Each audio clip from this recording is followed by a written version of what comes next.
Jejum de 9 de Av. Estamos aí no finalzinho das 3 semanas, que culminará neste jejum de extrema importância, um jejum que, de uma época de sofrimentos, a destruição do templo, também a morte de Aharon, aconteceu neste dia e tantas outras coisas ao longo da história. Mas há uma pergunta que não quer calar. O jejum de 9 de Av, o dia 9 de Av, é um jejum que é só para judeu? O não judeu, seja ele Bnei Noach, seja ele parte de uma comunidade judaizante qualquer, né? Pode cumprir, não pode cumprir? O que é que a lei judaica fala a respeito disso? Para sanar essa questão, eu quero trazer introdutivamente a Mishnah do Pirkei Avot, no capítulo 1, Mishnah 16, que diz assim: Rabban Gamliel Haya Omer. Rabban Gamliel, ele costumava dizer: Aselech harav, busca para ti um mestre, alguém que caminhe contigo e te ensine. Veistalek mina safek, e desta forma foge das dúvidas. Ve'al tarbe laser umadut, e não pagues o dízimo por mera avaliação. Bem, aqui introdutoriamente nós vamos nos deter na questão de buscar um mestre e fugir das dúvidas. E eu quero trazer para vocês o seguinte: no judaísmo existe opiniões, a diversidade de opiniões, e quanto a isso está tudo bem. A Torá, ela foi legislada, ela foi trazida pelo Eterno para o povo judeu, através de Moshe Rabbeinu, com uma estrutura de ensino, com toda uma estrutura de ensino. Esta Torá foi determinado pelo Eterno que seria legislada, seria ensinada pelos sábios judeus. Então, no judaísmo se estabeleceu a seguinte forma de pensamento.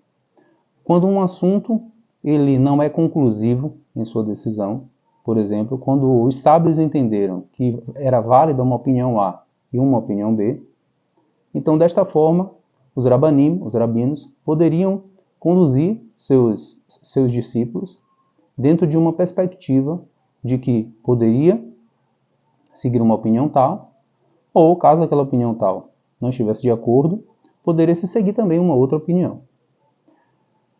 Dentro dessa perspectiva, nós temos aqueles que afirmam que o Ben Noach, por exemplo, nascido nas nações, né? Lembrando que até mesmo o judeu também é filho de Noé, mas todos que nasceram nas nações são efetivamente também filhos de Noé.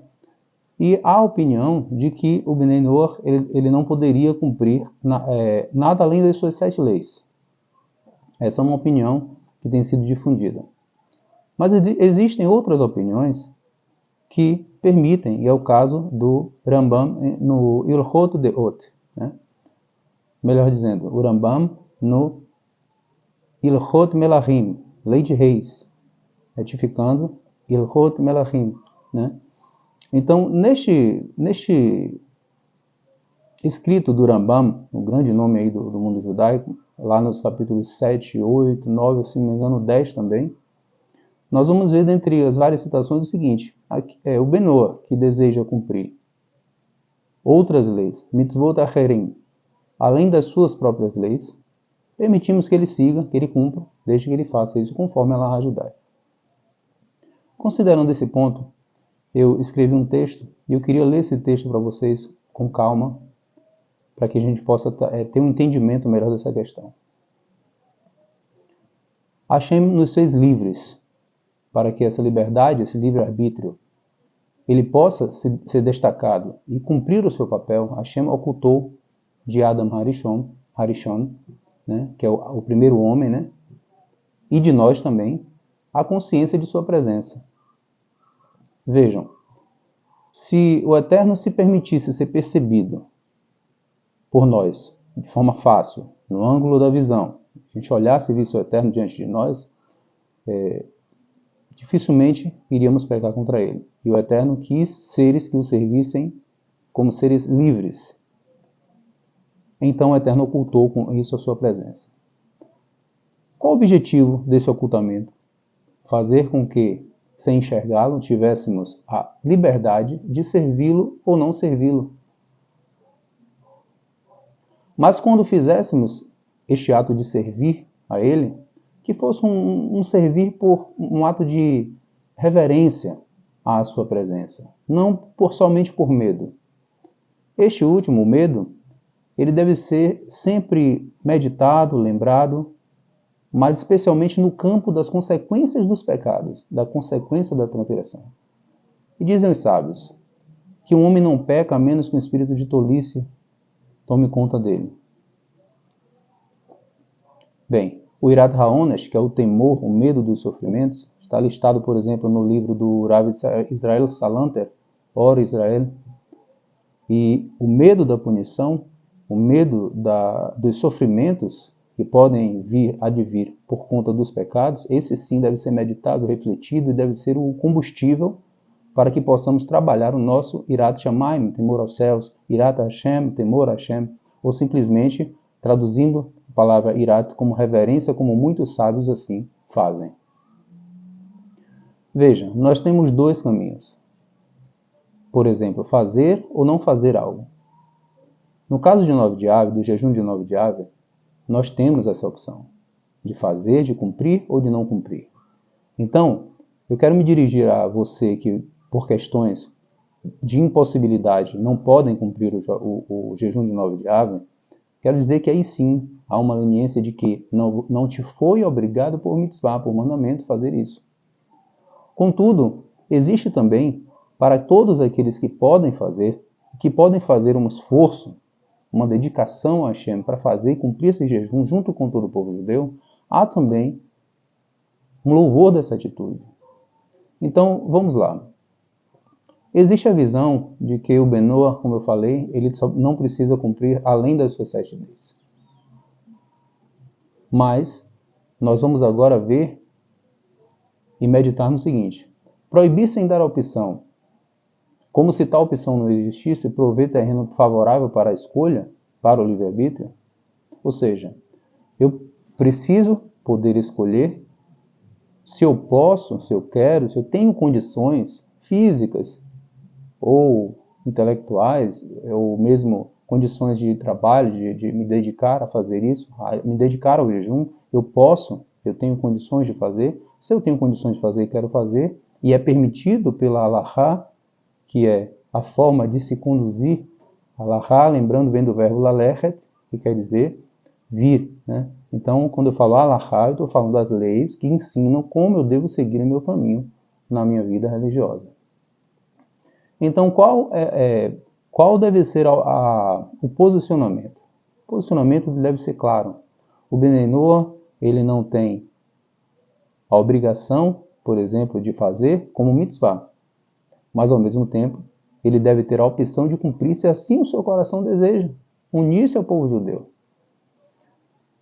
Pois bem, para responder essa pergunta, esse questionamento que estamos trazendo aqui, e dar o terreno favorável ao livre-arbítrio, real a todo ser humano, segue o texto com fontes citado pelo Gram Harav Yitzhak Asayag Shlita, né? É o meu rabino, e ele cita o seguinte, ele traz aqui a opinião dele com base nos escritos, com base nas fontes judaicas, ele traz aqui o seguinte sobre essa questão. Aquele que não vai fazer o jejum é uma pena, pois quem não faz o jejum de 9 de Av ou os outros jejuns também não se alegrará quando estes se tornarem datas festivas. Isso está em Masechet Ta'anit 30b, citado pelo Rabino. Por mais que para o Benoah não seja obrigatório, é extremamente recomendável, principalmente o 9 de Av. Motivo de trabalho, por exemplo, não se encaixaria nas permissões para não fazer, até porque quem trabalha nesse dia não vê brachá no que faz nesse dia, conforme está em Shulchan Aruch, Orach Chaim, Siman 554, Seif 24. Mas agora ele traz o seguinte, se você não puder cumprir, ao menos existem, queridos, algumas alahot, algumas leis de luto, onde você vai estar demonstrando através dessas leis de luto que você se conecta com o povo judeu, com o Eterno, com o Deus de Israel e com a Torá, no seu nível. Então, ele dá aqui alguns exemplos. Então, se a pessoa não pode, ela faz o seguinte, ao menos não tome banho neste dia. Se dorme com 2 travesseiros, durma com um, ou seja, diminua os confortos. Né? Não cumprimente as pessoas no trabalho, demonstre isso está num contexto assim, de demonstrar uma certa reserva, né?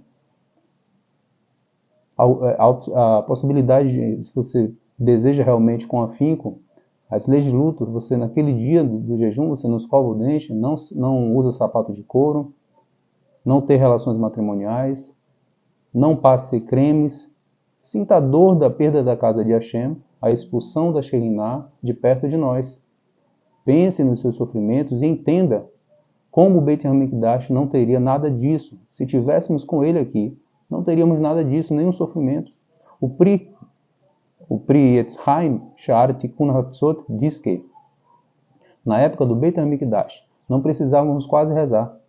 Tudo era resolvido rápido e já tínhamos soluções das nossas aflições. Tudo mudou quando perdemos o Beit HaMikdash, o templo sagrado. E isso foi uma perda para o mundo todo, não somente Am Israel, conforme Maseret Sukkah 54b.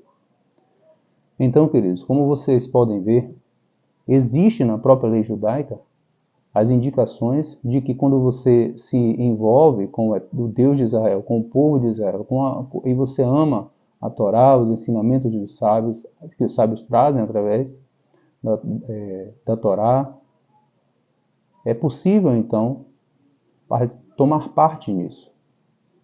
Então, eu venho deixar aqui o meu reforço para que você siga em frente, se conecte com o mestre da Torá, com o Rav, com o Rabino, e lembre-se que existe, da parte de Hashem, para todos nós, as orientações e a forma kasher de seguirmos uma vida significativa, mesmo para nós nascidos aqui nas nações.